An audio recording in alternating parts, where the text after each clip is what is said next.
야, 보성이 필로눈이 돼지는 단편 소설이기 때문에 오늘이면 끝날 것 같다. 무관심? 근데 다음 작품은 뭐 하지?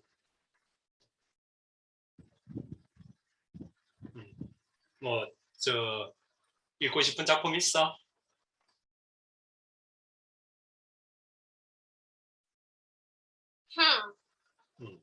자, 보자. 그 불행한 검은 갑바는 거의 손 한 번 써볼 틈도 없이 손 한 번 써보다라는 것은 이제 무슨 그 저항을 한다든지 이런 뜻이야. 마치 무슨 가벼운 공깃돌처럼 공깃돌은 이제 그 여자아이들이 이렇게 가지고 노는 자그마한 이제 플라스틱 조각을 공깃돌이라고 해.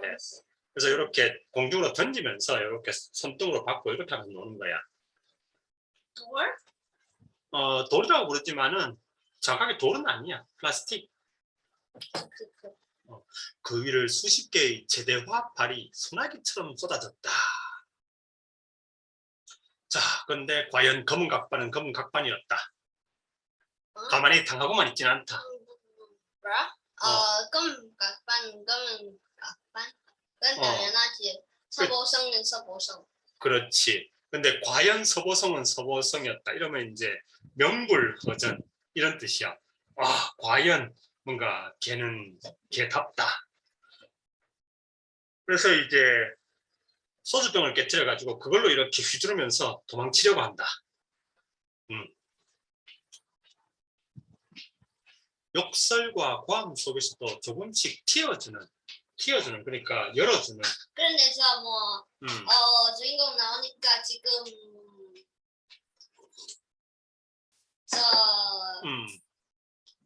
홍대시도 뭐 하는 거야. 저 주인공 신이 안 나게 만들었어. 아마도 그럴 거야. 자, 그리고 지금까지 주인공은 자 이걸 갈등이라고 하는데, 자 이걸 소설 속의 갈등이라고 하는데, 그냥 검은 각반 같은 내용들이 싸우잖아. 주인공은 지금까지 뭘 했지? 그냥 피해. 사건에 아무런 참여도 안 하지. 그리고 홍동욱도 홍돼지 왜 안 해? 그럼 얘는 왜? 사건에 아무런 관여도 안 하는 주인공. 자, 튀어주는 길로, 그러니까 열어주는 길로 검은 각반들은 조금씩 헤쳐나갔다. 약간은 후련해하면서도, 후련하다, 이제 통쾌하다, 통쾌해. 여전히 이제 싸움권 밖에서 구소동을 지켜보던 그는 왠지 이번엔 허전한 마음이 돼요.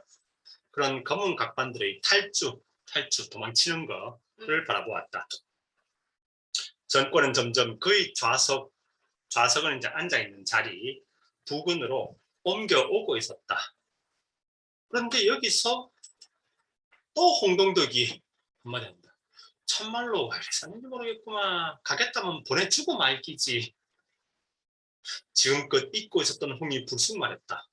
술은 약한 듯 소주병이 반밖에 비지 않았는데도 얼굴이 불그레하게 익어 있었다. 너 주인공 신이 안 나게 만들었다. 그러니까 불그레하게 익어 있었다. 왜 그 랍스터 같은 거 삶으면은 이제 익으면은 빨갛게 변하잖아. 그런 것처럼. 그러고 보니 부근에서 그 소동에 말려들지 않고 제자리에 앉아 있는 것은 그와 홍뿐이었다. 그러니까 다른 사람들은 모두 갈등에 관여하고 있는데 그와 홍만이 관여를 안 하고 있었다. 그냥 구경꾼. 요거는 이제 아마도 광주 민주운동 당시에 이제 이문열 씨.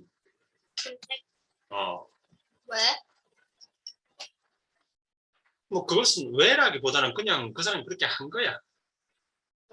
자, 그는 약간 기한 느낌으로, 스트레인지 느낌으로 홍을 쳐다보았다. 졸리운 돼지 같았다. 그냥 평소의 홍도 아니고 졸리운 돼지 같은 홍인데 그와 똑같은 생각을 하고 있다. 신이 안 나. 근데 사실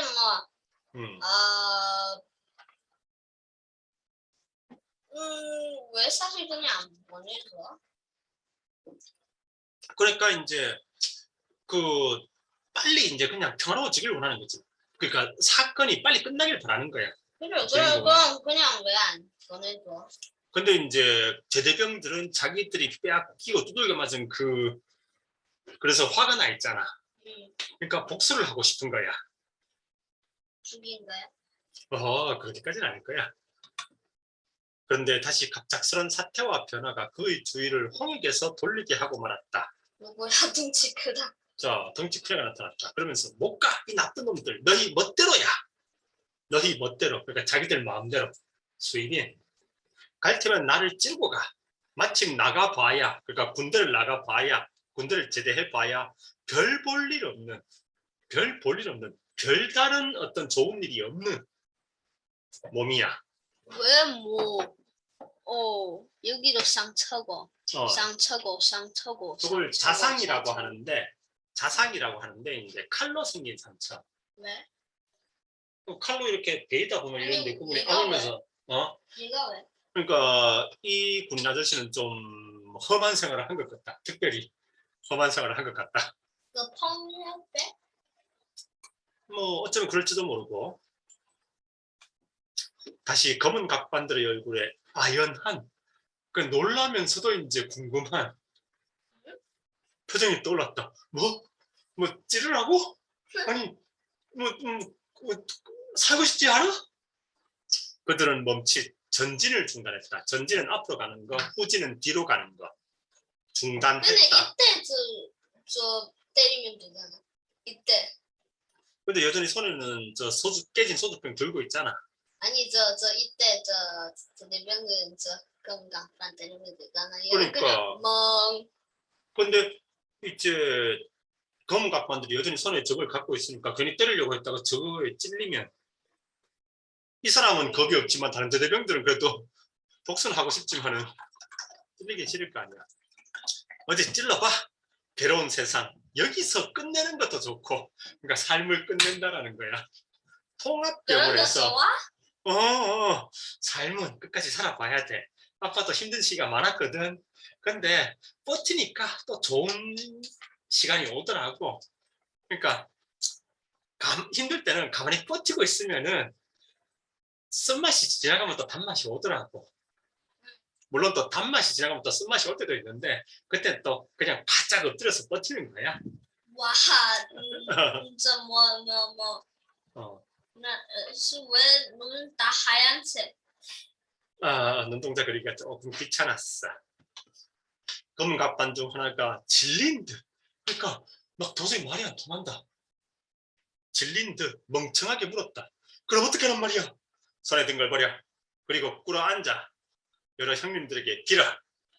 그런데 검은 각반도 한다. 내가 무기를 버리는 순간 아까 보성이 얘기했었지. 뒤에 있던 제대병들이 순간이 바로 마지막이라는 것을 검은 각반들도 직감하고 있었다. 그래서 이제 이렇게 비키라고 막 휘둘렀는데 그게 이렇게 팔에 이렇게 스쳤다.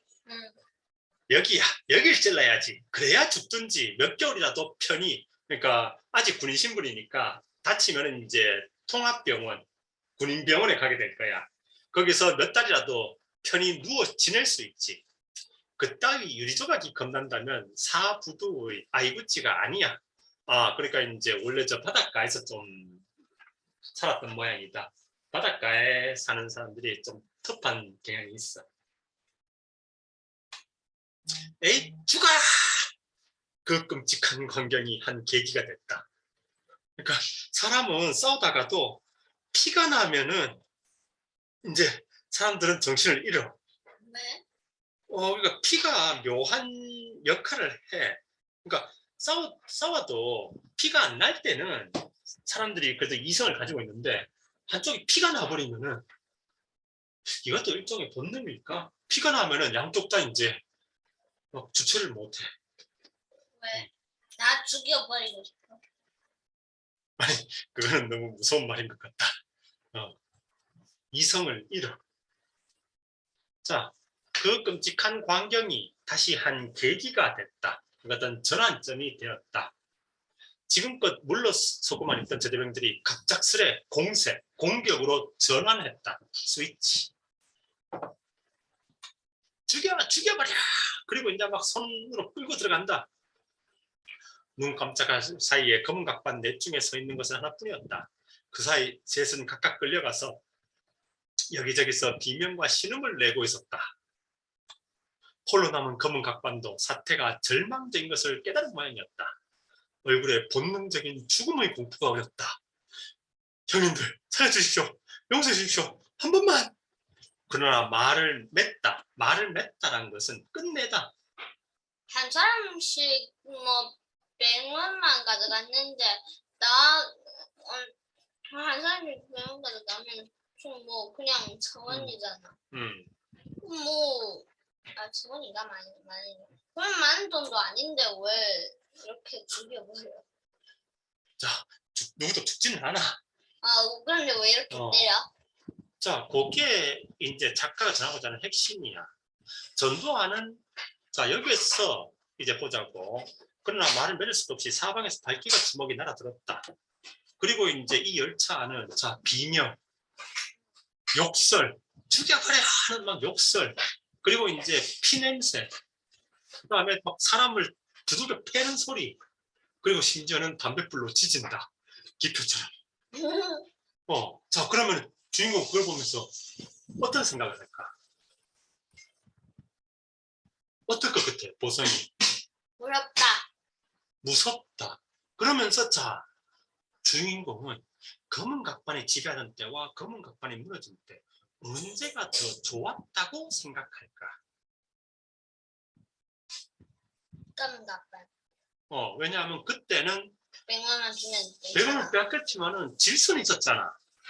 큰 건 없었잖아. 근데 검은 각반이 무너지니까 사람들이 미쳐서 막 날뛰고 막 죽이려고 하는 거야, 사람을.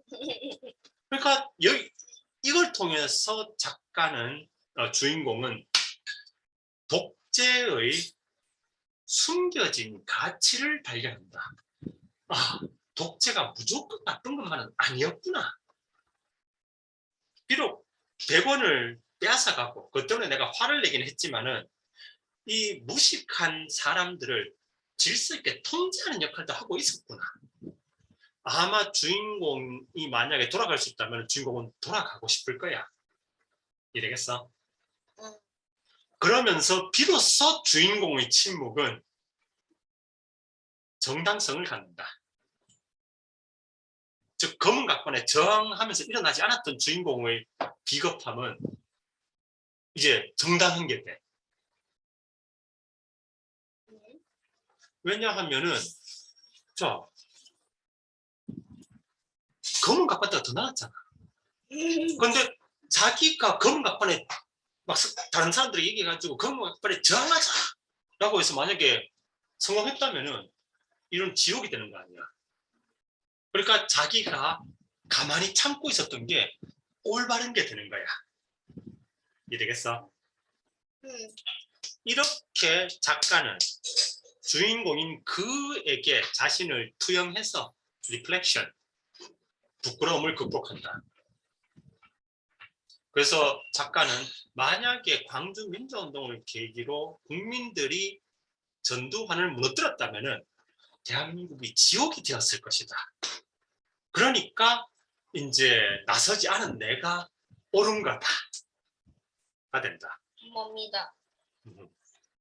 그는 한동안 거의 망연자실한, 거의 망연자실한, 그러니까 머릿속이 텅 빈 것 같은 기분으로 이제는 잔인한 린치는 그 제수파가 유대를 때린 것처럼 다수가 한 명을 괴롭힌 걸 린치라고 해. 변한 그 광경을 살펴보았다. 지금 황돼지는? 잠시 안 보이지? 어디 갔을까? 자, 좀 이따 보도록 하자. 아마도 주인공 참 무서운 거야. 무서워서 그렇게 짐작할 수 있겠지. 왜냐면 홍동덕과 주인공은 항상 같은 생각, 같은 행동을 해왔으니까. 순한 양처럼 당하고만 있던 제대병들 어디에 그런 광포함, 그러니까 이제 폭력적인 성향, 미치광이 같은 성향, 잔혹성이 숨겨져 있었던 걸까? 그 중에 어떤 친구는 담뱃불로 지지기까지 했다. 그럴 때마다 검은 갑판은 숨 넘어가는 비명을 질렀다. 아, 살려주세요, 형님들. 죽어, 이 새끼야. 막 피냄새, 사람 살이 타는 냄새. 작가는 이렇게 전두환 독재가 무너진, 그러니까 어떻게 본다면은 민주주의인데 민주주의를 지옥처럼 묘사한다. 지금 민주주의도 좀 좋은데. 어, 이 사람 그때- 왠지 그때서 뭐 어. 두 번째 영웅 같아. 근데 그 사람보다 좀 덩치가 있다. 자, 근데 여기서 네 번째 영이 나타난다. 그만합시다. 진정들 해요. 너무 잔인하지 않습니까? 그러니까 요 네 번째 영도 지금 주인공의 생각을 대변한다. 그러니까 처음에 주인공이 아니 뭔가 누군가 공안이나 경찰이 힘으로 쟤를 제압할 수 없을까? 그때 첫 번째 영이 나타났고 누군가 이 100명의 제대병들을 이렇게 세워야 되지 않을까? 그때 두 번째 영이 나타났었고 자 지금도 주인공이 누군가 저 사람들을 말려야 되지 않을까라고 할 때 네 번째 영이 나타난다. 그런데 자 네 번째 영에 대해서 당신은 속도 없어? 당한 게 분하지도 않아?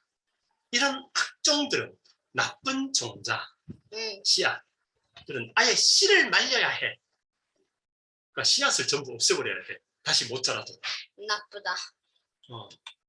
제대병들은 이미 제정신이 아니었다. 살기등등한 그들을 보며 그는 문득 섬뜩한 상상에 빠졌다. 만약 이 검은 갑반들이 정말로 죽는다. 자 여기서 주인공은 말한다. 만약 이들을 진실로 죽여야 할 대의 명분, 어떤 그럴듯한 이유, 타당한 이유가 있다면 그에게도 동료 제대병들과 함께 살인죄를 그러니까 함께 저들을 죽여서 나도 공범입니다. 라고 할 양심과 용기는 있었다. 이 말 사실일까? 주인공이 그런 용기가 있을까? No. 지금까지 주인공이 혹시 검은 갑판한테 두들겨 맞을까봐 저항을 안 했는데 여기서는 나는 이유만 합당하다면 살인죄도 나눌 용기가 있다. 맞는 건 무서운데 살인죄는 안 무섭다. 자 그리고 검은 갑반들이 돈 뺐을 때 검은 갑반들에게 저항할 어떤 이유가 없었나?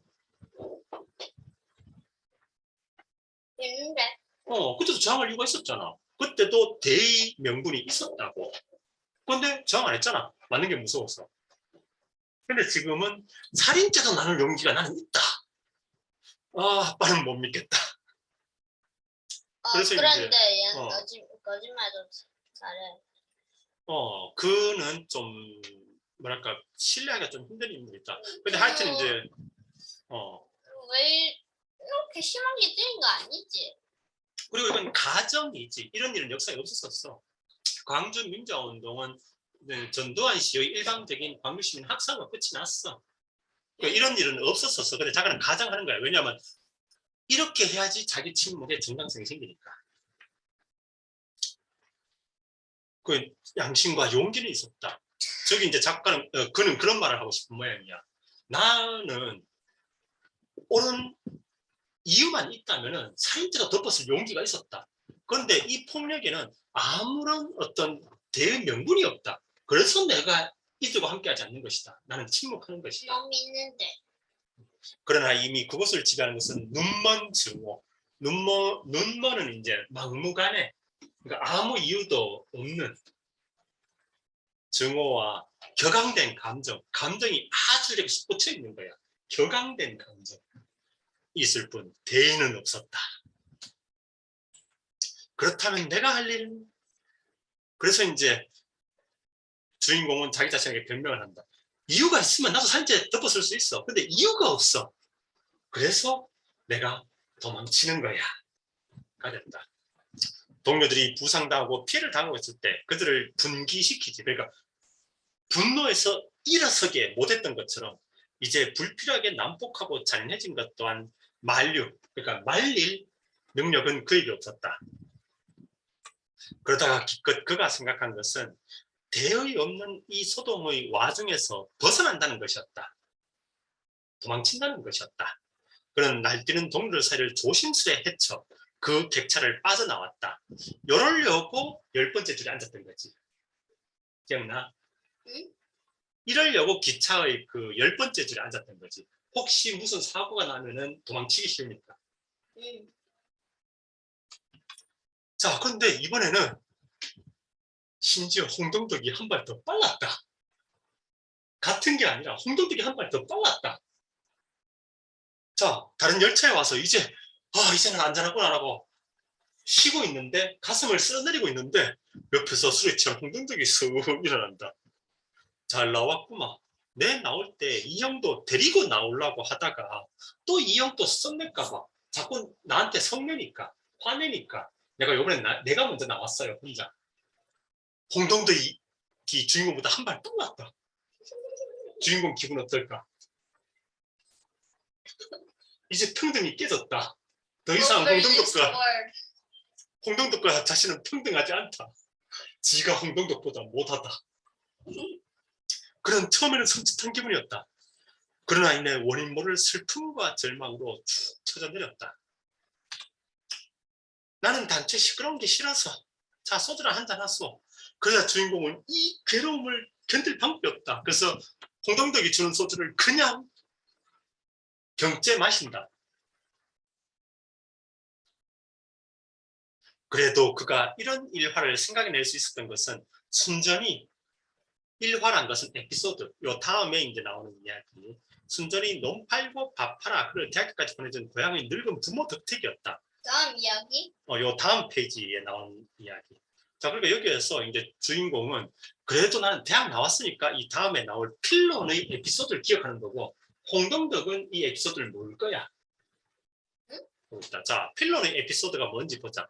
1화 에피소드. 필론이 한 번은 배를 타고 여행을 했다. 배가 바다 한가운데 큰 폭풍을 만나자 사람들은 우왕좌왕 대하는 곳 아수라장이 됐다. 자, 필론은 유명한 현자야. 아주 똑똑한 사람. 아빠 같은. 근데 필론이 배에 타니까 사람들이 막 가르침을 주십시오 막 하는 거야. 그래서 필론이 배에서 사람들에게 가르침을 줬어. 그때 막 사람들은 필론의 얘기를 귀담아 들었어. 응. 표정이 왜 그래? 그런데 갑자기 폭풍우가 치니까 사람들이 필론이 뭐라고 하든 시끄러워 정신없어 라고 하면서 이제 막 우왕좌왕 하는 거야. 필론은 태풍이 부니까 사람들이 내 말에 귀를 안 기울이는구나. 응? 날씨가 좋을 때는 사람들이 내 이야기를 귀 기울여 들었는데, 날씨가 나빠지니까 사람들이 목숨이 위태로우니까 사람들이 내 말에 귀를 안 기울이는구나. 아무도 내 말 안 듣는구나. 그러다가 이제 그럼 똑똑한 내가 여기서 뭘 해야 되지? 아무 소용도 없는데. 그러다 보니까 옆에 돼지가 한 마리 자고 있어. 태풍이 불든 말든. 응. 그래서 필론도 그냥 돼지 옆에 가서 쭈그리고 잔다. 즉 이것처럼 이제 필론과 돼지가 그냥 같이 자는 거지. 그래서 이제 작가는 이렇게 주인공은 나는 사람들에게 어떤 가르침을 주고 싶은데 폭풍우라는 시대적 상황 때문에 사람들이 내 말 안 듣는다. 즉 이 군사 독재라는 이런 폭풍우 상황. 그러다 보니까 뛰어난 지식인인 내가 돼지와 다를 바 없게 되더라. 이렇게 얘기를 한다. 근데 조금 주인공의 상황과 필론의 상황은 다르지 않아? 응. 주인공이 사람들에게 뭔가 가르침을 줬었나? 응? 필론은 사람들이 자기에게 좀 가르침 달라고 하니까 막 이렇게 자기가 아는 걸 설명해주고 했잖아. 그런데 주인공 안 했는데. 그러다가 폭풍우가 부니까 사람들이 살아야 되니까 필론의 얘기에 관심을 안 갖는 거지. 하지만 근데 폭풍이 있지만 음, 가르치는 건 없지. 근데 또 폭풍이 끝나버리면 사람들은 또 필론의 이야기에 귀를 기울이겠지. 응. 그런데 필요는 잠이 자고 있어. 그래서 이제 작가는 이렇게 이제 사람들이 자신의 이야기에 귀를 기울이지 않고 자신과 이제 돼지가 동급이 된 것은 이 군사 독재라는 그럼 시대적 상황 때문이다. 그럼 진짜 죽었어 안 죽었어? 저 금덕반. 죽진 않았을 거야. 그럼 아마도 그 병원에서 뭐 몇 달 동안 그렇게 하겠지. 근데 그 시간 동안도 이제 그 군대의 시간은 흘러가니까 이렇게 해서 이제 이야기가 끝이 난다. 그래서 이 소설은 광주 민주운동에 침묵했던 작가 이문열 씨가 자신이 왜 침묵할 수밖에 없는가를 설명한 소설이라고 볼 수 있다. Understand? 자, 오늘은 여기까지.